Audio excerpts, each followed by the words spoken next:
West Indies' relatively good use of the first 4 overs of the power play was a combination of Mears' intent and Pooran's fast starts throughout the series. Even though Kyle Mears didn't stick around for long, he scored pretty quickly while he was at the crease, going at around 160. And although Windies did up the ante in the last 2 overs of the power play, they did not quite hit the heights that India did. By the end of over number 4, batters usually have their eye in. They've made an assessment of the wicket, sized up the bowling, and are looking to target overs number 5 and 6 to make full use of the field restrictions.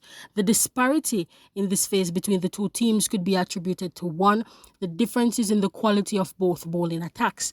India featured the likes of Chahal, Kuldeep, Arshdeep, etc. in overs number 5 and 6. And number 2, Johnson Charles' poor run in the first 3 T20 internationals. Now, India outclassed the West Indies in the middle period of the innings.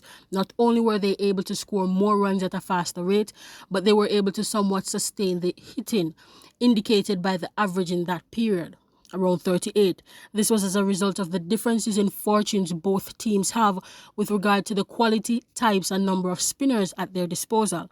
Last time out, we spoke about the fact that there is currently no wrist spinner in this West Indies T20 team. But the West Indies, who have been the second fastest scoring full-member nation in the death overs this year, had their finishing to fall back on.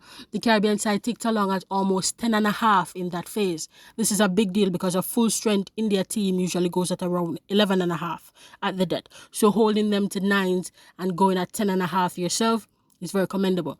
Now, teams which bat deep usually have the luxury of going hard through an innings, and with wickets in hand, even more so approaching the back end. Still, the West Indies' run rate in the last 4 overs of the innings wasn't necessarily an indication of their batting depth, even though they do have Alzari Joseph batting at number 10.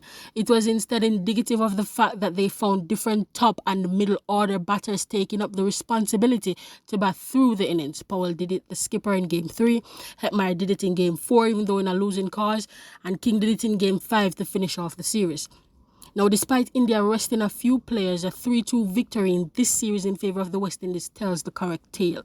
A series of ebbs and flows in which the Caribbean side held the decisive edge. Now for the Caribbean team to build on this.